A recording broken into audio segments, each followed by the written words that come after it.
சரி செய்ய வேண்டியதுக்கான சரி செஞ்சுருவோம். அல்லேலூயா, தோத்திரம். அதனால் நம்முடைய அழைப்பு ஏற்று இந்த வருடத்தில் ஒரு 4 முறை வரும்படியாக இதுவும் இந்த முறை எப்படியோ தவிர்க்கணும்னு ஏதோ நடந்து, ஆனால் கர்த்தர் அனுமதிக்கலை. அல்லேலூயா, தோத்திரம். எல்லா தடைகளும் உடைத்து தோத்திரம். நம் வசனத்தை என்ன ரொம்ப ஆர்வக்கோளாறாக இருந்தோம், அந்த ஆர்வக்கோளாருக்கு கர்த்தர் உதவி செய்து விட்டார். அல்லேலூயா. ஒரு நாள் மிஸ் ஆயிடுச்சேன்னு ஒரு வருத்தமாக இருக்குது, ஆனால் பரவாயில்ல, தோத்திரம். நிச்சயமாக அது ஏதாவது எங்கேயாவது ஒரு கெயின் இருக்கும், அதுக்கு தோத்திரம். பிரைஸ்ல. அதனால் இந்த வருடத்தில் 4 முறை நமக்கு நேரத்தை ஒதுக்கி தோத்திரம் நமக்கு இப்படிப்பட்ட நல்ல ஊழிய உதவிகளை செய்த நம்முடைய அன்பு சகோதரர் அவர்களுக்கு கரங்களை தட்டி சபையின் சார்பாக நன்றியை தெரிவித்துக் கொள்கிறோம். தேங்க்யூண்ணே, தேங்க்யூ. அவங்க ஒரு நாள் கூட அவங்களுக்கு ஃப்ரீ கிடையாது, எல்லா நாளும் பிஸி இருந்தாலும் நம்முடைய அன்பு அழைப்பை ஏற்று அவர்கள் வந்திருப்பது நமக்கு கிடைத்த ஒரு பாக்கியம். கர்த்தர் நம்மை நேசிக்கிறார். ஹல்லேலூயா, தோத்திரம். தேவன் நம்மை நேசிக்கிறார். ஆகினால் இப்படிப்பட்ட நல்ல பரிசுத்தவான்களை தேவன் இந்த கடைசி நாட்களிலே சரீரமாகிய சபைக்கு பிரயோஜனமாக கர்த்தர் வைத்திருக்கிறார். தெளிவான உபதேசங்களை ஜனங்களுக்கு கொடுக்கும்படியாய் தேவன் இப்படிப்பட்ட கிருபையுள்ள நல்ல பரிசுத்தவான்களை வைத்திருக்கிறார். தொடர்ந்து நாம் அவருக்காக ஜெபிப்போம். ஹல்லேலூயா. கர்த்தருடைய வருகை தாமதிக்குமானால் 2016 தோத்திரம் இதே போல் எங்கள் மத்தியில் வரும்படியாக நாங்கள் அன்போடு அழைக்கின்றோம். Praise Lord.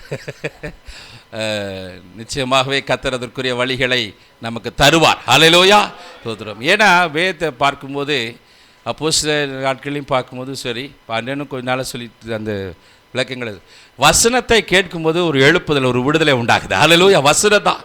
அல்ல, அந்த வேர்ட்ஸ் தான் இன்றைக்கி எத்தனையோ காரியங்களை செய்கிறாங்க சபையில். ஆனால் இந்த வார்த்தைக்கு நம்ம முக்கியத்துவம் மகிமை கொடுக்கும்போது சபை விருத்தி ஆகுது, சபையில் எழுப்புதல் உண்டாகுது, ஜனங்களுக்குள்ளே அதில் ஒரு பெரிய தெளிவு உண்டாகுது. ஹல்லேலூயா. அல்ல, அந்த ரகசியத்தை புரிந்து கொள்ள கர்த்தர் நமக்கு கொடுத்த கிருபைக்காக கர்த்தரை ஸ்தோத்திரிக்கிறேன். ஹல்லேலூயா. அதனால் நம்ம வாஞ்சியுள்ளவர்களாக இதை மிஸ் பண்ணாமல் நீங்கள் கலந்து கொள்ளுங்கள். ஒவ்வொரு முறையும் வாய்ப்பு கிடைக்கும்போது நீங்கள் கடந்து வாருங்கள். நிச்சயமாக வேதத்தை அதிகமாக நேசிப்போம், படிப்போம், தியானிப்போம். கர்த்தர் நம்மோடு கூட இடைப்பட வல்லவராக இருக்கிறார். ஹல்லேலூயா. அதனால் இதில் எதனாவது நாள் நீங்கள் மிஸ் பண்ணியிருந்தீங்கன்னா அதற்குரிய கேசட்டுகளை நீங்கள் வாங்கி நீங்கள் தயவுசெய்து கேளுங்கள். இது எல்லாமே யூடியூப்பில் உங்களுக்கு லைவாக இருக்கிறது. அநேகர் அதில் கேட்டு பிரயோஜனப்படுறாங்க. அதனால் நீங்கள் ஃப்ரீயாக இருக்கும்போது நீங்கள் அதில் கூட நீங்கள் கேட்டுக்கொள்ளலாம். இல்லை எங்களுக்கு அப்படி தெரியாது அப்படின்னா நீங்கள் சீடியாக வாங்கி கொள்ளுங்கள். உங்களுக்கு இந்த செய்தி பதிவு பண்ணி உங்களுக்கு கொடுக்கப்படும். நீங்கள் வீடுகளிலும் ஃபஸ்ட் டே நீங்கள் மிஸ் பண்ணியிருந்தால் வாங்கிக்கோங்க. இல்லை 2 நாள் நீங்கள் மிஸ் பண்ணியிருந்தாலும் நீங்கள் என்ன செய்துக்கோங்க, அதை நீங்கள் வாங்கி நீங்கள் கேளுங்கள். நிச்சயமாகவே அது உங்களுக்கு மிகுந்த ஆசீர்வாதமாக இருக்கும். ஹல்லேலூயா. கர்த்தர் தொடர்ந்து நம்மத்திலே மகிமைப்படுவாராக. கர்த்தருடைய நாமத்துக்கு மகிமை உண்டாகட்டும். இப்பொழுதும் நான் மீதியான நேரத்தை அண்ணன் கருத்தில் கொடுக்கிறேன். கரங்களை தட்டி தேவ நாமத்தை மகிமைப்படுத்துவோம். கர்த்தர் நம்மோடு கூட இடைப்படுவாராக. பிரைஸ்.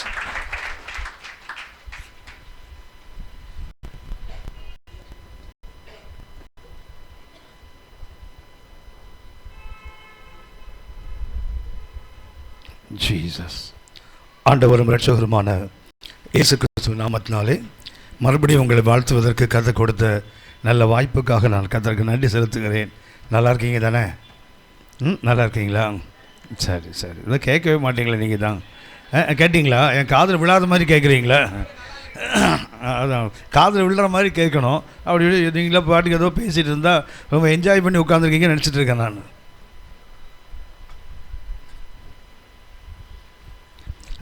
உங்கள் நடுவே வருவதற்கு கற்றுக் கொடுத்த இந்த நல்ல வாய்ப்புக்காக, இந்த அழைப்புக்காக நான் ஆண்டவருக்கு நன்றி செலுத்துகிறேன். அருமையான போதகர், மறக்காமல் அந்த பைபிள் ஸ்டடியை அவங்களுக்கு இப்போ நான் கொடுக்குற குடைச்சல் உங்களுக்கு பிடிச்சிருக்கோன்னு தெரியல. அவங்க திரும்ப திரும்ப கூப்பிட்றாங்க. எனக்கு ஆச்சரியமாக இருக்குது. வழக்கமாக அந்த வசனம் மாத்திரம் சொல்கிறவங்களும் கூட மாட்டாங்க. திரும்ப ஒரு தடவை பார்த்துருவாங்க, இந்த ஆள்கிட்ட சரக்கு கிடையாதுடா, 4 வசனம் சொல்லுவோம், அதுக்கப்புறம் கூப்பிடவே மாட்டாங்க. ஆனால் அருமையான போடுகிறவர்கள் ரொம்ப விரும்பி இந்த கூட்டங்களை ஆயத்தம் பண்ணுறாங்க. ஆனால் சபை முழுவதும் அதை பயன்படுத்தி கொண்டால் உண்மையாகவே அது ஆசீர்வாதமாக இருக்கும்.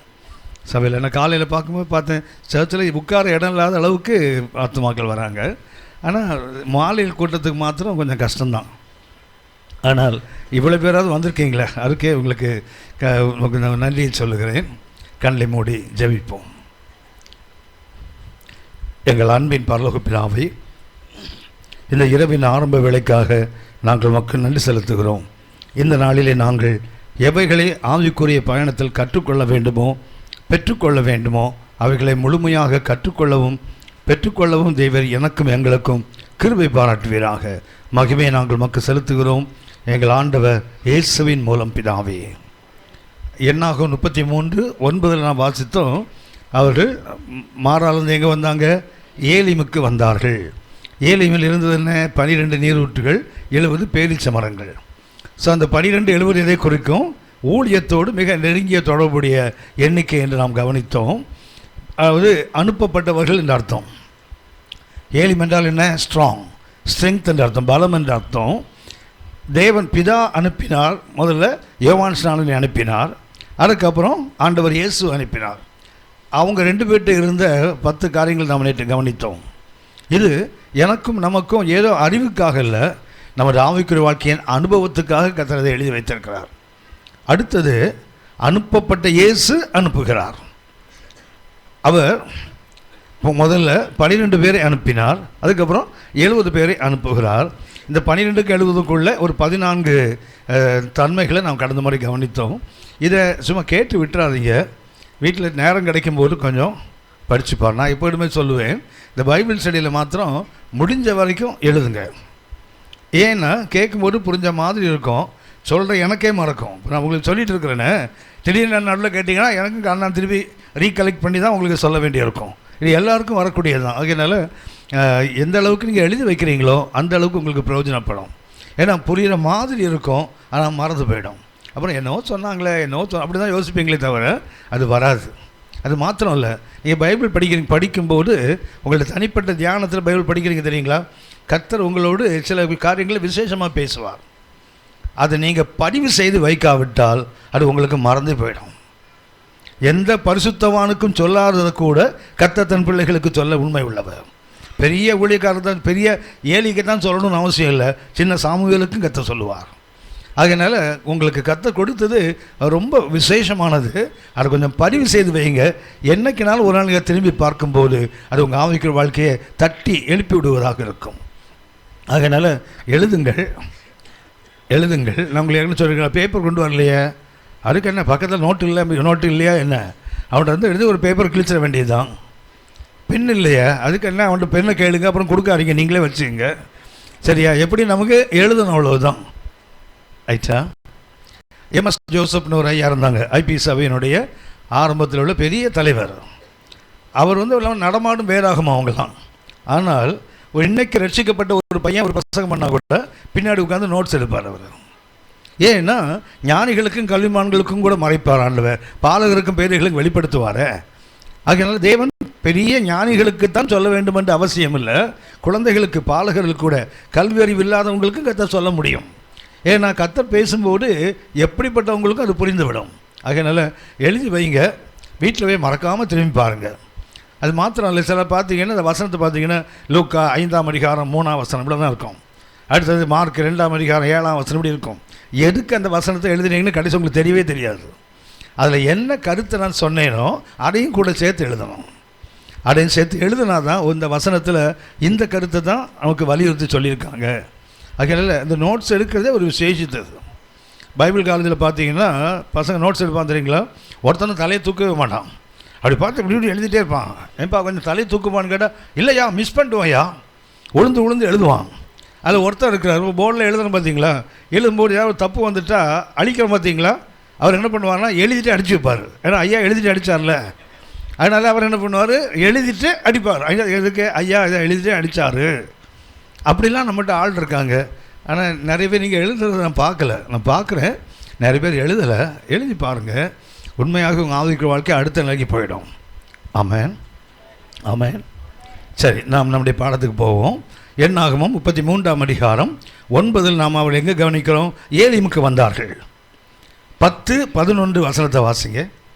ஏலிமிலிருந்து புறப்பட்டு சிவந்த சமுத்திரத்தின் அருகே பாளையம் இறங்கினார்கள். சிவந்த சமுத்திரத்தின் அருகே என்ன பண்ணாங்க, பாளையம் இறங்கினார்கள். சிவந்த சமுத்திரத்தை விட்டு புறப்பட்டு போய் சீன் வனாந்தரத்திலே பாளையம் இறங்கினார்கள். அடுத்தது பாளையம் இறங்கின இடம் எது தெரியுங்களா, அவர்கள் ஏலிமிலிருந்து புறப்பட்டார்கள்.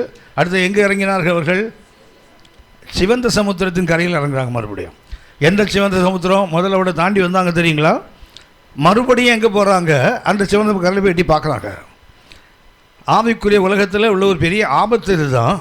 நாம் கடந்து வந்த சிவந்த சமுத்திரத்தை மறுபடியும் நமக்கு ஒரு ஆசை வரும். அது எப்படி தான் இருக்குது பார்க்கலாமே. ஆவிக்குரிய பயணத்தில் அடிப்படையாக கற்றுக்கொள்ள வேண்டியது, கர்த்தர் நம்ம ஒரு அனுபவத்தை தாண்டி கொண்டு வந்து விட்டால் மறுபடியும் அந்த அனுபவத்துக்கு போகக்கூடாது, அதோட மேலான அனுபவத்துக்கு போகணும். இவர்கள் எங்கே வருகிறார்கள்? இதை கொஞ்சம் கவனிச்சிங்க.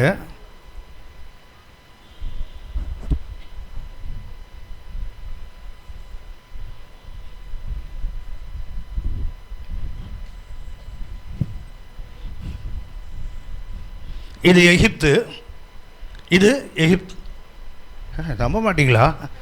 இது எகிப்து தாங்க, எகிப்து தான். இது எது? எகிப்து. இது என்னவோ கோணல் மாணலாக கிறுக்கி வச்சுருக்கீங்க, அது கலிலியா கடல். இது என்ன கடல்? சவக்கடல். இது மத்திய தரைக்கடல். இதுதான் பாலஸ்தீனா நாடு. இவ்வளவு தான் கானான் நாடு, இவ்வளவு தான். இதில் 9.5 கோத்திரங்கள் இங்கே இருந்தாங்க, 2.5 கோத்திரங்கள் இது யோர்தான் நதி, இதுக்கு அந்த பக்கத்தில். ஆனால் எங்களை பார்த்தா அவங்க ஒரு மாதிரி இருக்குதா? 4 கோடை போட்டு வச்சுட்டு இது சிவந்த சமுத்திரன்றீங்க, இது என்னவோ யோர்தான்றீங்க. நீங்களாம் பார்த்தா அப்படி ஒரு மாதிரி தெரியுதா? கவனித்துக் கொள்ளுங்கள். இது இங்கே தான், இதுதான் சிவந்த சமுத்திரம். அவர் இங்கே தான் கடக்கிறார்கள். கடந்து என்ன பண்ணிட்டாங்க? இங்கேருந்து பித்தோம் ராமசேஸ் அவங்க புறப்பட்ட இடம் இதுதான். புறப்பட்டு என்ன பண்ணாங்க? இதை கிராஸ் பண்ணி இங்கே வராங்க. இது முதல் இடம்.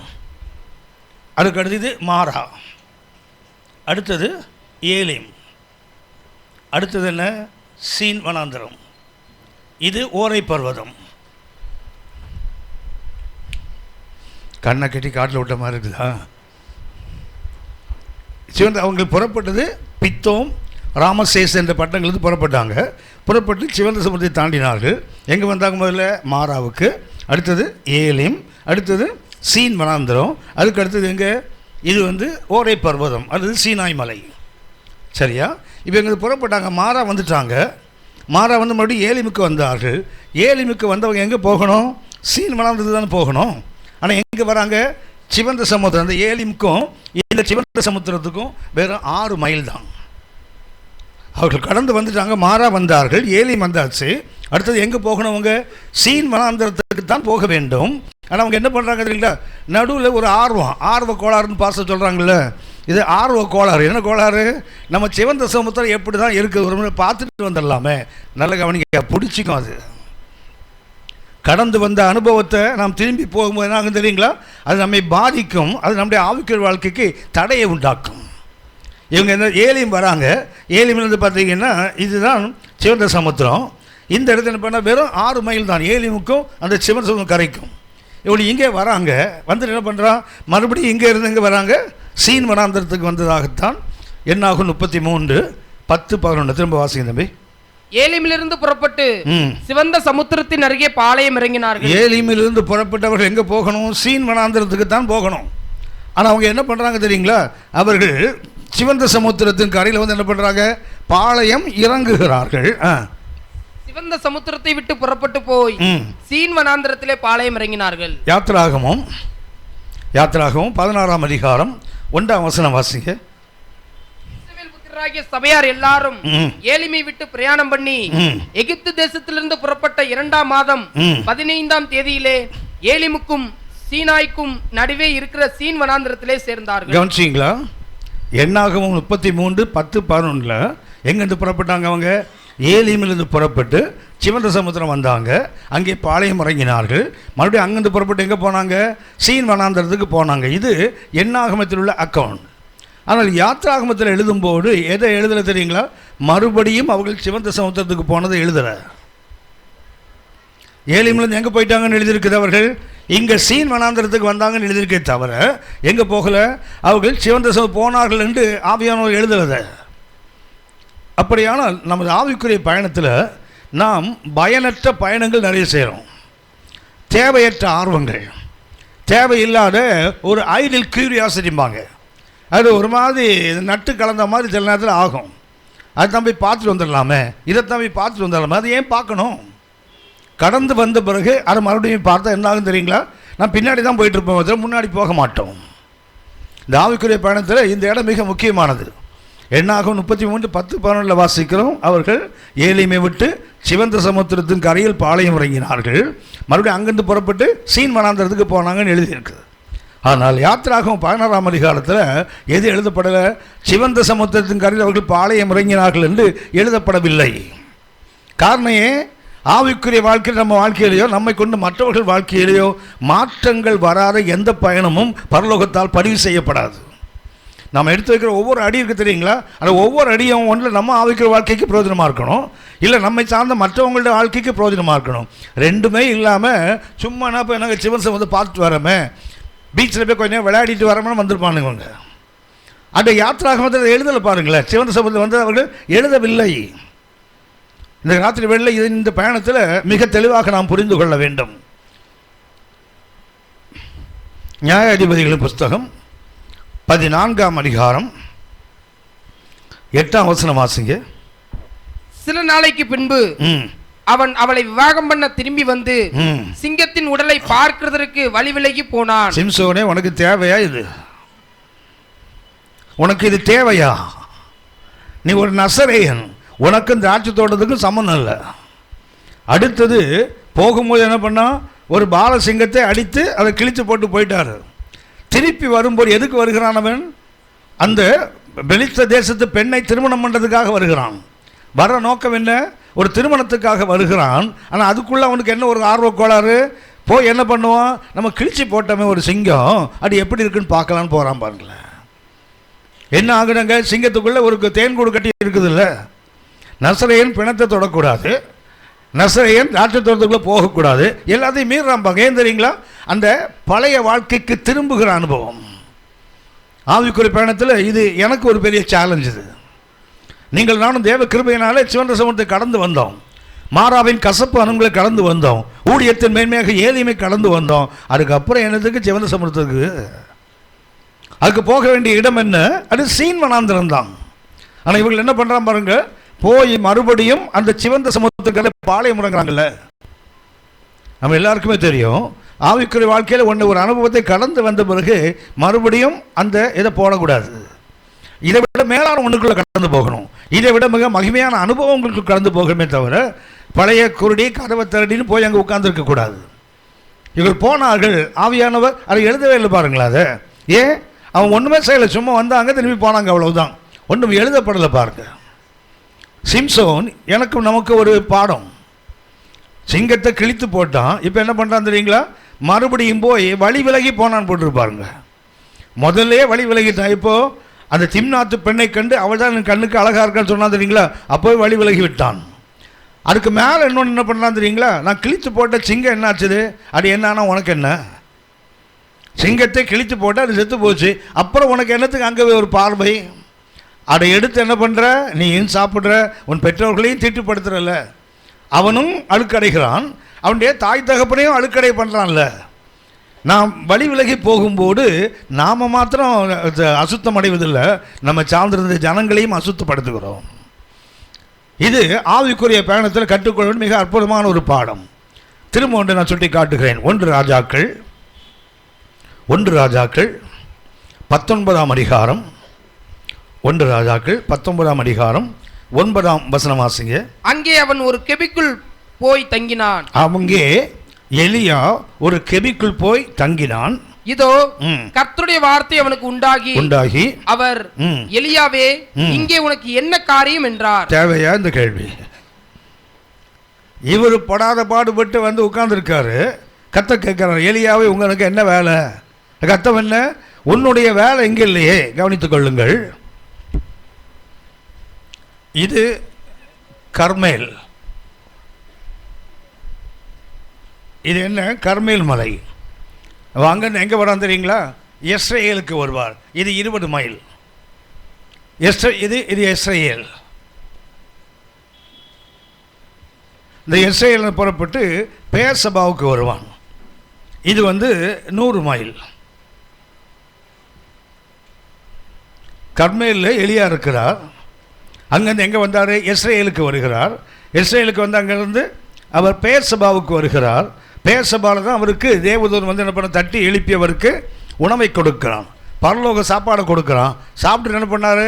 அந்த உணவின் பலத்தினால எத்தனை நாள் நடந்தார்? 40 பகலும் இரவும் நடக்கிறார்ல. எங்கே வந்தார் தெரியுங்களா? இந்த சீனாய் மலைக்கு வரார் பாருங்க.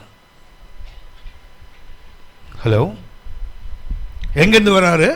இங்கே ஒரு 20 மைல், இங்கே ஒரு 100 மைல், இது 180 மைல் இந்த தூரம். பெயர்சபாவுக்கும் இந்த ஓரை பர்வதத்துக்குள்ள தூரம் 180 மைல், அதாவது 300 மைல் தூரம் கீழே வரார் பாருங்களேன். கர்த்தரை இங்கே சந்திக்கிறார். என்ன பண்ணுறார் எலியா? அங்கேருந்து புறப்பட்டு இஸ்ரேலுக்கு ஆகாப் ராஜாவுக்கு முன்னாடி அறையை கட்டி கொண்டு ஓடி வந்தார். அங்கேருந்து என்ன பண்ணுறாரு? எசபேல் மிரட்டுறாங்க, நாளைக்கு பார் உனக்கு என்ன செய்ய போகிறேன். என்ன செய்கிற உடனே புறப்பட்டு பெயர்சபா வந்தார். வனாந்திரத்தை ஒரு நாள் பயணம் போனார். 20 மைல் தூரம் ஒரு நாள் பயணம் என்றால் போயிட்டு என்ன பண்ணுறார்? அங்கேருந்து நேர இங்கே சாப்பிடுகிறார். சாப்பிட்டு அந்த பலத்தில் 40 இரவும் பகல் எங்கே வராரு? ஓரை பர்வத சீனாய் மலைக்கு வருகிறார். கவனிச்சு பாருங்க, அவர் இருந்த இடத்துக்கும் அவர் வந்திருந்த இடத்துக்கு எவ்வளோ தூரம்? 300 மைல். எவ்வளோ நாள் நடந்திருப்பார் தெரியுங்களா? இந்த பெயர்சபாலேருந்து இங்கே வர்றதுக்கு அவருக்கு 40 நாட்கள் ஆகிருக்குது. இங்கேருந்து இங்கே வருவதற்கு 6 நாட்கள். அப்படி பார்த்தீங்கன்னா ஏறக்குறைய 46 நாட்கள் நடந்திருக்கிறார் ஆளு. 46 லாங் டேஸ். இங்கே புறப்பட்டார். இங்கே வந்து உட்காந்து கவிக்குள்ள உட்காந்துருக்காரு. எவ்வளோ தூரம்? 300 மைல். இந்த 300 மைலும் 15 நாளில் வந்திருக்கலாம். ஆனால் அவள் சோர்வாக இருந்ததுனால என்ன பண்ணுறாரு? மெதுவாக வராரு. 40 இரவும் பகல் நடந்தார். ஏற்கனவே இங்கேருந்து இது வரைக்கும் 6 நாள் பயணம். அப்படின்னா 46 நாட்கள் நடந்து இங்கே வந்த உடனே கர்த்தர் கேட்குறாரு, உனக்கு இங்கே என்ன வேலை? 46 நாட்கள் நடந்தது வீணாக போச்சுல. கர்த்தர் அவருக்கு எங்கே வேலை வச்சா தெரியுங்களா? இது கர்மேல் என்றால் இங்கே இருக்குது சீரியா. இங்கே தான் சீரியா. அவருக்கு எங்கே வேலை வச்சுருந்தார் அப்படின்னா, இங்கே கர்மேலில் கர்த்தரை தேவனை நிரூபித்தார். இங்கேருந்து வெறும் 80 மைல் தான் சீரியாவுக்கு. அந்த கர்மேலிருந்து சீரியாவுக்கு, அதாவது தமஸ்குவுக்கு போகிறதுக்கு வெறும் 80 மைல் தான். அப்படியான யோசிச்சு பாருங்க, 80 மைலில் போக வேண்டிய தூரத்தை இவன் தப்பான திசையில் நடந்து 300 மைல் தள்ளி வந்திருக்கான் பாருங்க. இப்போ கற்றுக்க உனக்கு என்னப்பா வேலை? திருப்பி போகிறான் பாருங்கள் இவ்வளோ தூரம். மறுபடியும் ஒரு 46 நாள் திரும்ப 46 நாள் முதல்ல நடந்தது இல்லாமல் இப்போ என்ன பண்ணுறாரு?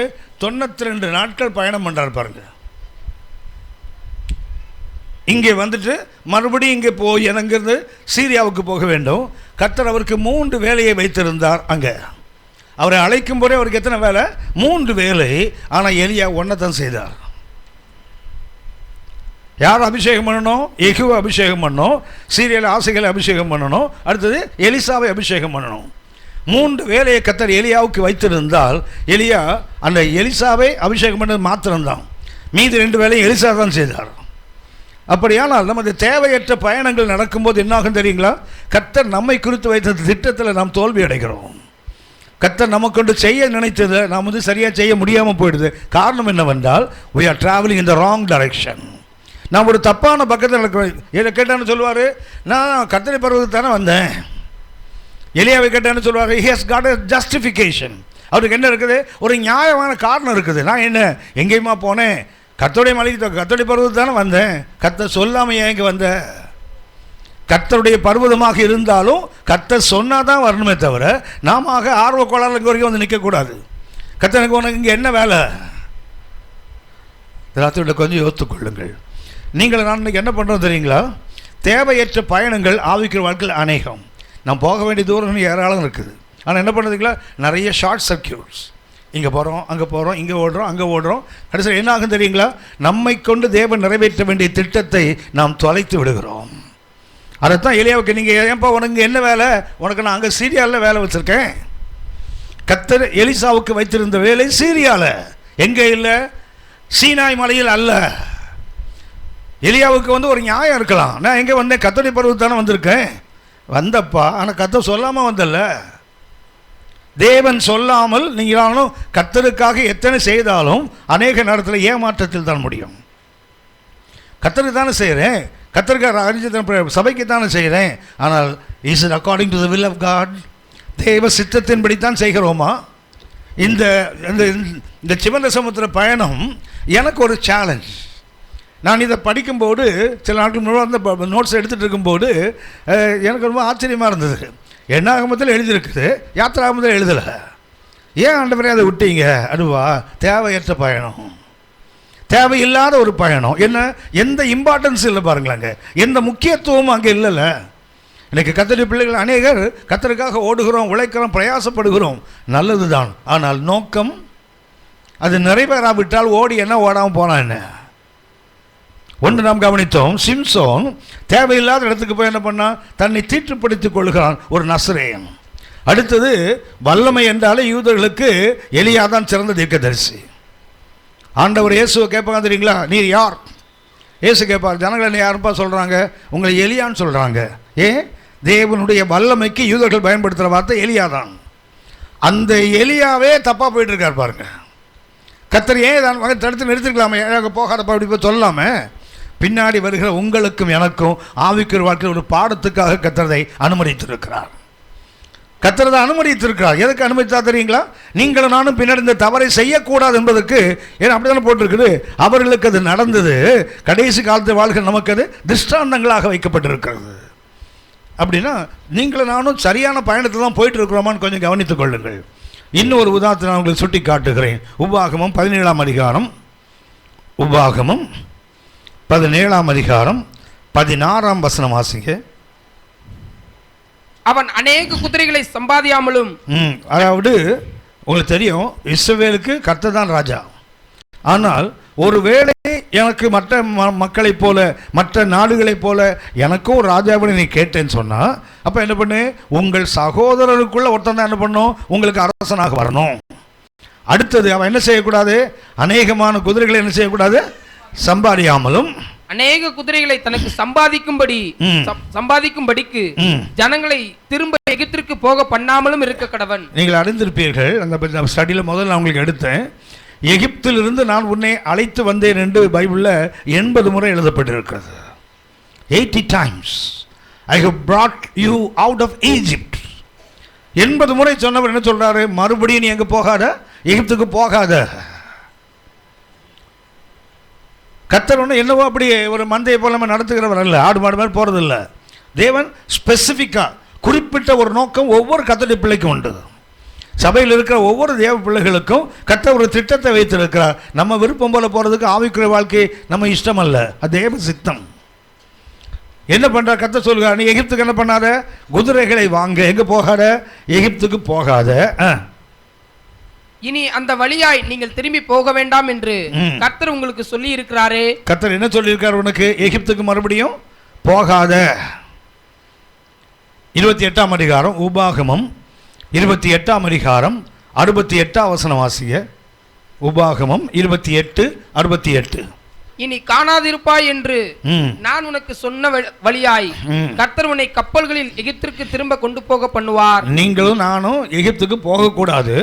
ஆனால் நமக்கு ஒரு ஆர்வ கோளாறுல நான் தான் போய் எட்டி பார்த்துட்டு வரேனே, என்ன தான் இருக்குது பார்த்துட்டு வரேனே, அப்படி போனால் என்ன ஆகும் தெரியுங்களா? நீ விரும்பி போன ஒரு நாள் என்ன ஆகும், உன்னை அடிமைகளாக கப்பலில் ஏற்றி எகிப்து கொண்டு போயிடுவான். இன்றைக்கு ஆவிக்குரிய உலகத்தில் அநேக தேவனுடைய பிள்ளைகள் அடிமைப்பட்டு கிடக்கிறார்கள் எகிப்துக்கு. எகிப்துன்னா உங்களுக்கு தெரியும், மாம்சபலம். குதிரை என்பது மாம்சபலம், மனிதனால் வருகின்ற மாம்ச பலத்துக்கு தான் வேதம் குதிரை என்ற வார்த்தை. சங்கீதக்காரன் சொல்லலையா, சில ரதங்களை குறித்தும் குதிரை குறித்தும் மேன்மைப்பார், நாங்களோ எங்கள் தேவனாகிய கர்த்தரை குறித்தே. அப்படின்னா குதிரை என்பது என்ன, மாம்ச பலம்.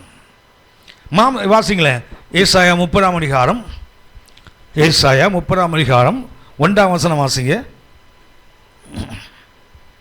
பாவத்தோட பாவத்தை கூட்டும்படி என்னை அல்லாமல் ஆலோசனை பண்ணி என் ஆவியை அல்லாமல் தங்களை மூடிக்கொள்ள பார்க்கிறவர்களும் என் வாக்கை கேளாமல் பார்வோனின் பலத்தினாலே பலக்கவும் எகிப்தின் நிழலிலே ஒதுங்கவும் வேண்டும் என்று எகிப்துக்கு போகிறவர்களுமாகிய முரட்டாட்டம் உள்ள புத்திரருக்கு ஐயோ. தேவையா இது? கர்த்தர் தான் அங்க நம்ம அழைத்து கொண்டு வந்து விட்டாரு, மறுபடியும் நம்ம அங்க போகணும். கர்த்தர் ஐயோ என்று சொன்னால் கண்டிப்பா அழிவுதான். தேவன் அவ்வளவு சீக்கிரம் யாருக்கும் ஐயோ என்று சொல்ல மாட்டார். அப்படி சொல்றான்னு அர்த்தம் என்ன தெரியுங்களா, ஒரு பேரழிவு அங்கே காத்திருக்கிறது என்று அர்த்தம். 31ஆம் அதிகாரம், ஏசாயா 31:1 வாசிங்க. சகாயமடையும்படி இஸ்ரவேலுடைய பரிசுத்தரை நோக்காமலும் சகாயம் அடையும்படி இஸ்ரவேலின் பரிசுத்தரை நோக்காமலும் கர்த்தரை தேடாமலும் எகிப்துக்கு போய் குதிரைகள் மேல் நம்பிக்கை வைத்து. கவனிச்சீங்களா? எகிப்துக்கு போன மாம்சத்தின் மேல மனிதனுடைய உதவியின் மேல நம்பிக்கை வைக்கிறார்கள். கர்த்தர் சொல்லிட்டாரு, உனக்கு ராஜா வேணும்னா உன் சகோதரன் ஒருவனை தான் நீ செலக்ட் பண்ணணும். அவன் என்ன செய்யக்கூடாது? தனக்கு அநேகம் குதிரைகளை சம்பாதிக்க கூடாது. நீங்கள் பார்த்தீங்கன்னா சாலமோனுக்கு 1400 குதிரைகள் இருந்திருக்குது. 1 ராஜாக்கள் 10ஆம் அதிகாரம் 26 முதல் 29 வரை வாசிங்க. சாலமோன் ரதங்களையும் குதிரை வீரரையும் சேர்த்தான். அவனுக்கு 1400 ரதங்கள் இருந்தது. எத்தனை ரதம்? சாரி, குதிரைகள். ரதம் ஒரு ரதத்துக்கு குறைஞ்சது 2 குதிரையாவது இருக்கும். அப்படின்னா எவ்வளவு இருக்கும்? 2800க்கு மேற்பட்ட குதிரைகள் அவனுக்கு. 12000 குதிரை வீரரும் இருந்தார்கள். எத்தனை? 12000 12000 என்ன பண்றான்? குதிரை வீரர்களும். அப்படின்னா 1400 ரதங்கள், அதுக்கு 2800 குதிரைகள். அதுக்கப்புறம் என்ன பண்றான்? 1500 குதிரை வீரர்கள். அப்போ அவனுக்கும் குதிரை இருக்குது. கர்த்தர் என்ன சொன்னார்?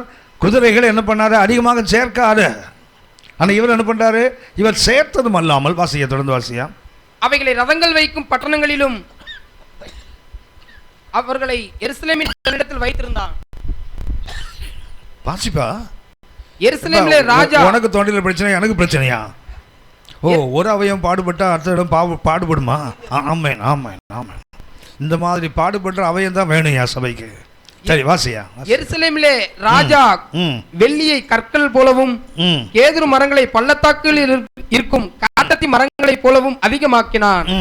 சாலமோன் தனக்கு குதிரைகளையும் புடவைகளையும் எகிப்திலிருந்து அழைப்பித்தான். எங்க இருந்து வர்றாரு இவரு? ஈஜிப்டுக்கு குதிரை எதுல கொண்டு வந்தாராம்? கப்பல்ல கொண்டு வந்தான். பரவாயில்ல. கிறிஸ்மஸுக்கு புடவை வாங்குறதுக்கும் கப்பல் எகிப்தில் போய் கொண்டு வருது. ஏன்னா 1-2க்கே அவன் படாத பாடுபடுறான். 1000 பேர் இருக்காங்கல்ல, 1000 பேருக்கும் புடவை வாங்கன்னா சாதாரண விஷயமா? கப்பல் அனுப்புகிறான். எங்கே? எகிப்துக்கு போகாதப்பா அப்படின்னா என்ன பண்ணுறான்? எகிப்துக்கு அனுப்பி கப்பல்கள் என்ன பண்ணுறான்? குதிரைகளையும் புடவைகளையும் வாங்கிறதுக்கு கப்பலை எகிப்துக்கு அனுப்பினானாம். ராஜாவின் வர்த்தகர் புடவைகளை ஒப்பந்த விலை வாங்கினார்கள். அந்த காலத்தில் டெண்டர் விட்டு தான் வாங்கியிருக்கான். சாரி, ஒப்பந்த கிரயத்துக்கு வாங்கின, ஒப்பந்த விலை கிரயத்துக்காக டெண்டர் அனுப்பி விட்டான். 1-2 சாரின்னா தானே கடையில் போய் செலக்ட் பண்ணுறது. எவ்வளவு சாரி இருக்குது? 1000 பேர். ஒரு அம்மாவுக்கு ஒரு 10 ராஜகுமாரத்திகள் எல்லாரும் எல்லாம் 700 அரசு குலத்து பெண்கள் இருக்காங்க. 300 தான் மறைமுறை ஆயிட்டுகள். அப்படின்னு இவங்களுக்கெல்லாம் சாரி வாங்கன்னு எங்கே தான் போனோம்? ஆமாம், நம்ம சென்னை சில்க் போத்தீஸ்லாம் போனால் பத்தாது. 4 ஃப்ளோரையும் காலி பண்ணிட்டு வந்தால் கூட இவங்களுக்கு போகாது.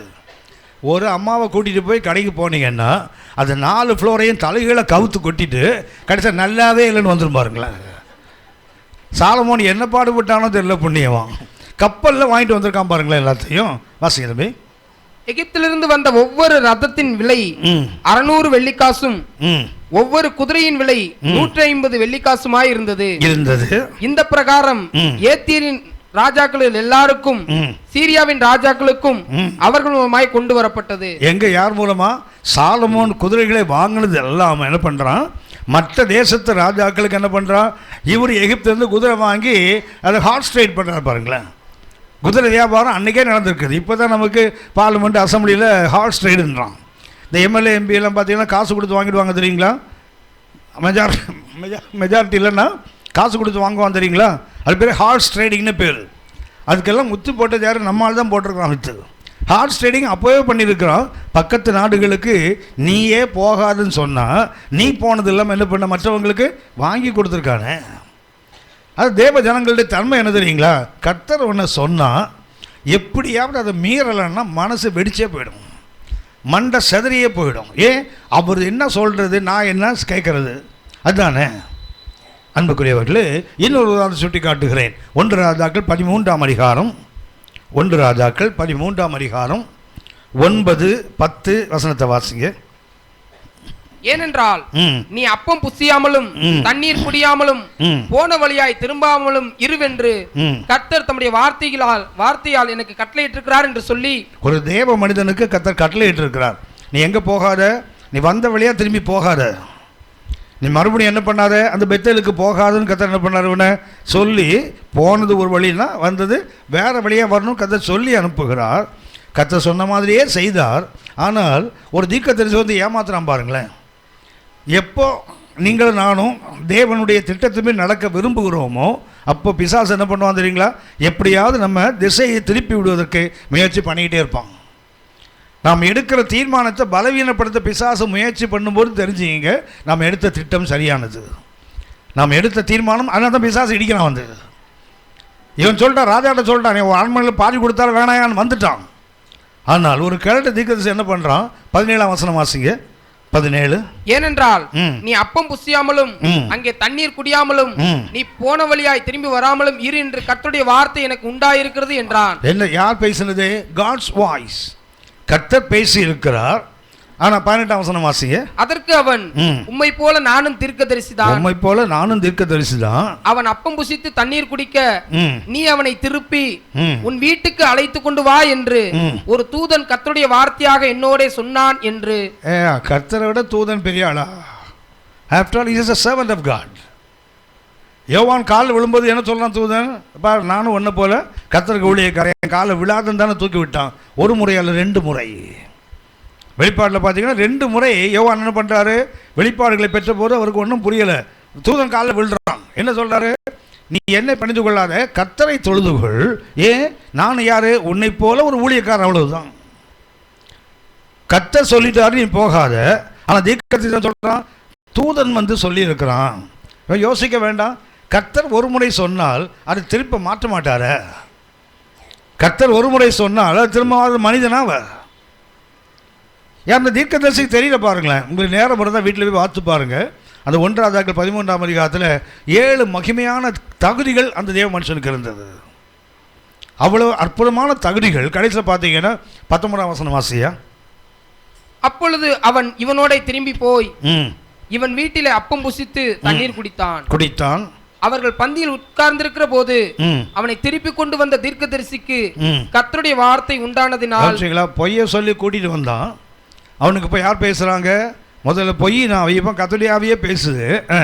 அவன் யூதாவிலிருந்து வந்த தேவனுடைய மனுஷனை பார்த்து சத்தமிட்டு, உன் தேவனாய கர்த்தர் உனக்கு கற்பித்த கட்டளையை நீ கைக்கொள்ளாமல் கர்த்தருடைய வாக்கை மீறி அப்பம் புசிக்கவும் தண்ணீர் குடிக்கவும் வேண்டாம் என்று அவர் விளக்கின ஸ்தலத்திற்கு நீ திரும்பி அப்பம் புசித்து தண்ணீர் குடித்தபடியினால் உன்னுடைய பிரேதம் உன் பிதாக்களின் கல்லறையிலே சேருவதில்லை என்று கர்த்தர் சொல்லுகிறார் என்றான். 24ஆம் வசனம் பார்த்தீங்கன்னா, வழியிலே சிங்கம் அவனை அடித்துக் கொள்ளுகிறது.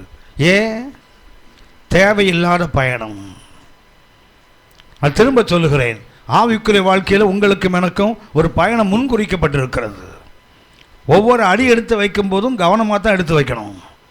அவர் சொன்னார், இவர் சொன்னார், செவரு சொன்னார்லாம் வேலைக்கு ஆகாது. யார் வேணா சொல்லட்டும், சொன்னது கர்த்தரியா? தூதன் சொல்கிறான், நம்ம ஏமாத்துறான் பாருங்களேன். அவன் ஒரு பெரிய தேவ மனிதன், அவனுக்கு அந்த பகுத்தறிகிற தன்மை இல்லை பாருங்க. கர்த்தர் சொன்னாரா இல்லை தூதன் சொன்னாருன்னு சொல்கிறான். அவன் அதை பகுத்தறியக்கூடிய தன்மை இல்லாததானே வழியிலே அடிபட்டு செத்து கிடக்கிறான். பார்த்தீங்கன்னா அந்த வசனம் 24ஆம் வசனம் பார்த்தீங்கன்னா, சிங்கம் அவனை அடிச்சதே தவிர அவனை சாப்பிடல. சிங்கம் என்ன பக்கத்தில் நின்றுட்டு இருக்குது. எதுக்கு? கார்டியன் மாதிரி நின்றுட்டு இருக்குது. அடித்தது வேற எவனை வந்து பாடியை தூக்கிட்டு போயிடக்கூடாதுல்ல. கர்த்தருடைய இரக்கத்துக்கு அளவே இல்லை. அக்கிரமம்னே அடிபட்டு செத்து கிடக்கிறான். அப்போ கூட கர்த்தருக்கு என்னென்னா, இவனை கொண்டு போய் என்ன செய்ய, ஒரு கல்லறையில் வைக்கணும். அவனை வழியிலே ஒரு பிணமாக கிடக்கக்கூடாதுன்னு ஊழியக்கார மாதிரி எவ்வளோ அக்கறையாக, எவ்வளோ கரிசனையோடு அதை செய்கிறா பாருங்க. ராத்திரியோட கொஞ்சம் புரிந்து கொள்ளணும், கொஞ்சம் யோசித்து கொள்ள வேண்டும். நான் தேவன் எனக்கு நியமித்த அந்த பாதையில் தான் போகிறேன்னா, நான் இன்றைக்கு போகிற பாதை கர்த்தர் எனக்கு நியமித்தது தானா, இல்லை நானே எனக்காக திட்டமிட்டு நானே எனக்காக ஒரு டிசைன் பண்ணி அப்படி போயிட்டுருக்கிறேன்னா? ஒன்று, கர்த்தர் ஏலிமில் வந்தபோது எங்கே வரணும்? நீ சீன் மனாந்தரத்துக்கு தான் வரணும்.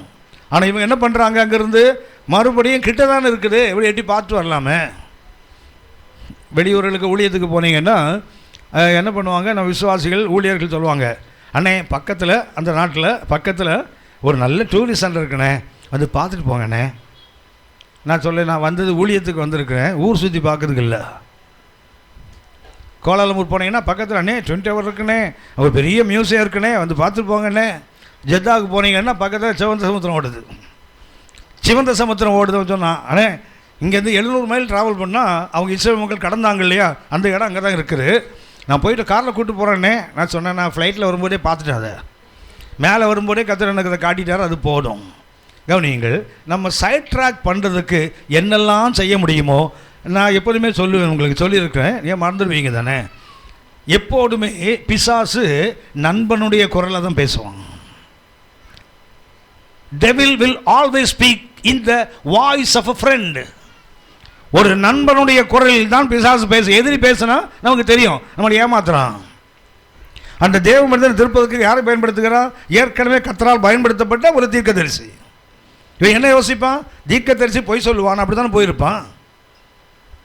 நீங்கள் நானும் மிக ஜாக்கிரதையாக இல்லாவிட்டால் நம்முடைய ஆவிக்குரிய பயணத்தில் திசை மாறி போவதற்கு அநேக வாய்ப்புகள். ஆனால் ஆண்டவருக்கு மகிமை. சிவன் போனாங்க, அங்கே பாளையம் இறங்கினார்கள், மறுபடியும் என்ன பண்ணாங்க? வந்துட்டாங்க. எவ்வளவு நாட்கள் வந்தார்கள் என்றால், மறுபடியும் வாசிங்க, யாத்திராகமம் 16ஆம் அதிகாரம் 1ஆம் வசனம். இஸ்ரவேல் புத்திரராகிய சபையார் எல்லாரும் ஏலிமை விட்டு பிரயாணம் பண்ணி எகிப்து தேசத்திலிருந்து புறப்பட்ட 2ஆம் மாதம் 15ஆம் தேதியிலே ஏலிமுக்கும் சீனாய்க்கும் நடுவே இருக்கிற சீன் வனாந்திரத்தில் சேர்ந்தார்கள். நீங்க எங்கே வர்றாங்க? ஒரு பக்கத்தில் ஏலிம், இன்னும் பார்த்தீங்கன்னா சீனாய். ரெண்டுக்கும் நடுவில் என்ன இருக்குது? சீன் வனாந்திரம். ஒரு பக்கத்தில் என்ன இருக்குது? ஏலிம். ஏலிம் என்பதற்கு கொஞ்சம் ஆழ்ந்து கவனிச்சீங்கன்னா கர்த்தருடைய கிருபை, கிரேஸ் ஆஃப் காட். ஏன்னா இவன் வெட்டாதது, இவன் நடாத ஊற்றுகளையும் பேரிச்ச மரங்களையும் சாப்பிட்டாங்கல்ல. அப்படின்னா அவங்களுக்கு என்ன கிடைத்தது? கர்த்தருடைய கிருபை. அது எங்கே? ஏலிம்ல. அதுக்கு அடுத்தது எங்கே வரணும்? அவங்க அது மாதிரிலாம் எழுதுறாங்க பாருங்களேன். என்ன, அவர்கள் ஏலிம்லேருந்து புறப்பட்டு எங்கே போகிறாங்களாம்? சீனாய் மலைக்கு போகிறாங்க. ரெண்டுக்கு நடுவில் எங்கே தங்கினார்களாம்? சீன் வனாந்தரத்தில். அப்படின்னா ஏலிம் என்பதற்கு அர்த்தம் என்ன? கிருபை. சீனா என்பது நியாயப்பிரமாணம், சட்டம். கர்த்தர் அந்த 10 கற்பனைகள் கொடுத்தது அங்கே தான். இந்த ரெண்டுக்கு நடுவில் என்ன இருக்குது? சீன் வனாந்தரம். திரும்ப சொல்லுகிறேன், ஒரு பக்கத்தில் ஏலியும், நான் சொன்னேன் இங்கே இருக்குது ஏலியும், இங்கே சீனாய் மலை. ரெண்டுக்கு நடுவில் என்ன இருக்குது? சீன் வனாந்தரம். ஒரு பக்கத்தில் ஏலியும். ஏலியும் என்பது கிரேஸ் ஆஃப் காட், கர்த்தருடைய கிருபை. அடுத்தது சீனா என்பது கர்த்தருடைய நியாயப்பிரமாணம், கர்த்தருடைய லா. ஒரு பக்கத்தில் கிருபை, அடுத்த பக்கத்தில் என்ன? சத்தியம். ரெண்டுக்கு நடுவில் என்ன இருக்குது? சீன் வனாந்தரம். இந்த சீன் என்பதற்கு ஒரு அர்த்தம் தானி, அதாவது முட்கள் நிறைந்தன்னு அர்த்தம். சீன் என்ற வார்த்தைக்கு அர்த்தம் என்ன? தானி. தானி என்றால் தான்.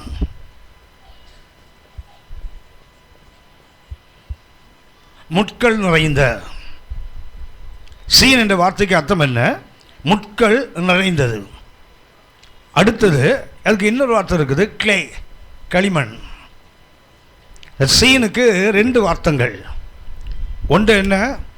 முட்கள் நிறைந்தது. இன்னொன்று என்ன?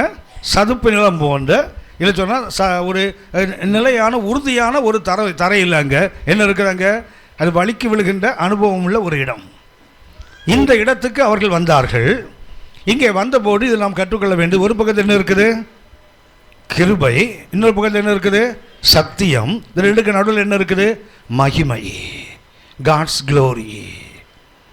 இங்கே என்ன கொடுக்கப்பட்டது தெரியுங்களா? சீன் வனாந்தரத்தில் யாத்திராகமம் 16ஆம் அதிகாரத்தில் பார்த்தீங்கன்னா 1, 2, 3 வசனத்தை வாசிங்க. இஸ்ரவேல் புத்திரராகிய சபையார் எல்லாரும் ஏலிமை விட்டு பிரயாணம் பண்ணி எகிப்து தேசத்திலிருந்து புறப்பட்ட 2ஆம் மாதம் 15ஆம் தேதியிலே. எப்போ புறப்பட்டாங்க அவங்க? எகிப்திலிருந்து எப்போ புறப்பட்டாங்க? 1ஆம் மாதம் 15ஆம் தேதியில். எண்ணாகமம் 33:3 வாசிங்க. எண்ணாகமம் 33:3. 1ஆம் மாதத்தின் 15ஆம் தேதியிலே அவர்கள் ராமசேசை விட்டு புறப்பட்டார்கள். எகிப்து புறப்பட்டது எப்போ? 1ஆம் மாதம் 15ஆம் தேதியில். இப்போது அவர்கள் சீனுக்கு வந்து சீன் வனாந்தரம் எப்போ வந்திருக்காங்க? 2ஆம் மாதம் 15ஆம் தேதியில். அவனுக்கு எத்தனை நாட்கள்? 30 days. 30 நாட்கள் அவர்கள் பிரயாணம் பண்ணியிருக்காங்க. அது 30 நாள் வந்தபோது கர்த்தர் அவர்களோடு பேசுகின்ற ஒரு காரியம். திரும்ப வாசிங்க தம்பி. 6ஆம் அதிகாரம் 16ஆம் அதிகாரம் 1, 2, 3. இஸ்ரவேல் புத்திரராகிய சபையார் எல்லாரும் ஏலிமை விட்டு பிரயாணம் பண்ணி எகிப்து தேசத்திலிருந்து புறப்பட்ட 2ஆம் மாதம் 15ஆம் தேதியிலே ஏலிமுக்கும் சீனாய்க்கும் நடுவே இருக்கிற சீன் வனாந்தரத்தில் சேர்ந்தார்கள். அந்த வனாந்தரத்திலே இஸ்ரவேல் புத்திரராகிய சபையார் எல்லாரும் மோசேக்கும் ஆரோனுக்கும் விரோதமாக முறுமுறுத்து. அங்க என்ன நடக்குது? முறுமுறுக்கிறாங்க. என்ன கேட்டாங்க? யாத்திராகமம் 15ஆம் அதிகாரம் கடைசியில் மாறா வந்த போது எண்ணத்தை குடிப்போம்.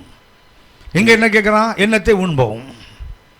ஆண்டவர் பின்னாடி சொல்லுவார் மத்தேயு 6ஆம் அதிகாரத்தில், எண்ணத்தை உடுப்போம், எண்ணத்தை குடிப்போம், எண்ணத்தை உண்போம், நாளை கவலை என்ன. அது இப்போ இல்லை, காலங்காலமாக ஆவிக்குள்ளதில் உள்ள கேள்வி தான் அது. குடிக்கிறதும் உடுக்கிறதும் சாப்பிட்றதும் தான் நமக்கு ஒரு பெரிய வேலையே. இந்த யோசித்து பாருங்கள், அநேக நம்ம வீட்டில் உள்ள அம்மாமாருக்கு வாழ்நாள் முழுவதுக்கு ஒரே வேலை, அடுப்பை பற்ற வைக்கிறது, வடித்து அவன் தலையில் கொட்டுறது, அவ்வளோதான் வேலை. அதை தான் செய்துட்ருக்காங்க. அது செய்யக்கூடாது என்பதில் என்னுடைய வாதம். நீங்கள் மாத்திரம் இவங்களும் செய்தால் என்ன ஆகாதா? ஹலோ, நீங்கள் மாத்திரம்தான் செய்யணுமா? ஏன் இவங்க செய்யக்கூடாதா? நான் உங்களுக்கு சொல்லியிருக்கேன், நீங்கள் மறந்துருக்க மாட்டீங்க. பைபிளில் பிளேட் கழுவுற வேலை ஆம்பளை வேலை. ஹலோ, பாத்திரங்கள் விளக்குறது யார் வேலை? அந்த வசனத்தை சொல்ல மாட்டேன், சரியா? அப்படி இன்றைக்கி வீட்டுக்கு போனோன்னு இன்றைக்கே இம்ப்ளிமெண்ட் பண்ணுவீங்க. வசனம் சொல்லியிருக்கியா, ஒழுங்காக உட்காந்து கழுவியா அப்படின்னு போட்டு தலையில் கட்டிட போகிறீங்க. ஆனால் ஒரு புருஷன் ஒரு தாளத்தை கழுவி துடைத்து கவிழ்த்து வைப்பது போல கர்த்தர் எருசலேமை கவிழ்த்து வைப்பான்னு போடுறது. அதாவது சமையலும் சரி, பாத்திரம் கழுவுவதும் சரி, யார் நல்லா செய்வாங்க தெரியுங்களா? ஆண்கள் தான். ஹலோ, ஏன்னா உங்களுக்கு கொஞ்சம் பொறுமை கொஞ்சம் குறைவு. அடுப்பில் சட்டியை வச்ச உடனே என்ன சூடாகிடணும்ல, என்ன பண்ணுவோம்? கடுகு வாரி போடுவோம், வெங்காயத்தை வாரி போடுவோம், கடுகு ஒன்றும் வெடிக்காது. பாடி பார்த்தீங்கன்னா மொத்த கடுகும் பச்சையாகவே இருக்கும். அதில் அந்த கடுகு சரியாக அது பாயிலாகி அது வெடித்தாதான் அந்த ஃப்ளேவர் அதில் இருக்கும். ஆனால் என்ன பண்ணுவாங்க தான் பொறுமையே கிடையாதுல்ல. டெமால்டிமில் ஏதாவது ஒன்று போட்டு என்ன பண்ணோம், அவங்களுக்கு கொடுத்து பாருங்கள், சூப்பராக செய்வாங்க. நீங்கள் ஏன் கொடுக்க மாட்டீங்க தெரியுங்களா? நீங்கள் ஒரு மாதம் செலவு பண்ணுற எண்ணெயை தலைவர் 2 நாளில் காலி பண்ணிட்டு. அதுக்கு தான் நீங்கள் அவரை உள்ளே விட மாட்டேங்கிறீங்க. அவர் டேஸ்ட்டாக ஏன் வராது? நீங்கள் பார்த்து ஹெல்த் கான்ஷியஸ்லாம் பார்ப்பீங்க. எண்ணெய் ரொம்ப ஆகக்கூடாது, 4 கிராம் தான் எண்ணெய், 1.25 கிராம் தான் உப்பு, இப்படிலாம் பார்த்துட்டு இருப்பீங்க. அவனுக்கு பாடா இருக்கிற வரைக்கும் தின்ட்டு போடா. அதுதானே ஒரு புருஷன் தாளத்தை துடைத்து கவிழ்த்து வைப்பது போல கர்த்தர் என்ன செய்வார்? எருசலேமை துடைத்து கவிழ்த்து வைப்பான்னு வழியில் போட்டுருது. கொஞ்சம் கவனித்துக் கொள்ளுங்கள். இது நீங்கள் நானும் அடிப்படையாக புரிந்து கொள்ள வேண்டிய ஒரு பாடம்.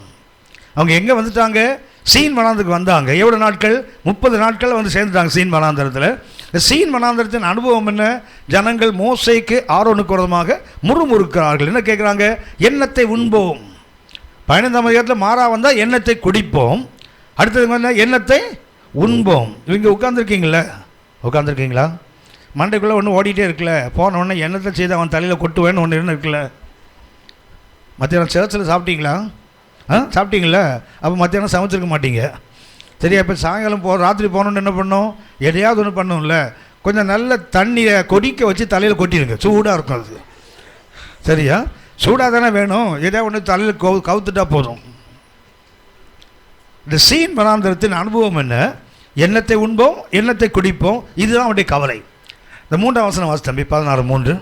நாங்கள் இறைச்சி பாத்திரங்கள் அண்டையிலே உட்கார்ந்து அப்பத்தை திருப்தியாக சாப்பிட்ட எகிப்து தேசத்திலே கர்த்தரின் கையால் செத்து போனோமானால் தாவிலை. என்ன தாவலையம்? எத்தனை தேவலை பரவாயில்லை, அதுக்கு என்ன தாவலைன்னு ஒரு வார்த்தையை போட்டு பாருங்க. நல்லா தவளைன்னு போடாமல் வச்சாங்க பாருங்க. அது பைபிள் டிரான்ஸ்லேஷன் நிறைய இடத்துல பார்த்தீங்கன்னா வேடிக்கையாகவும் இருக்குது, ஆனால் கடுமையான பிரயாசம் அவங்க எடுத்தது.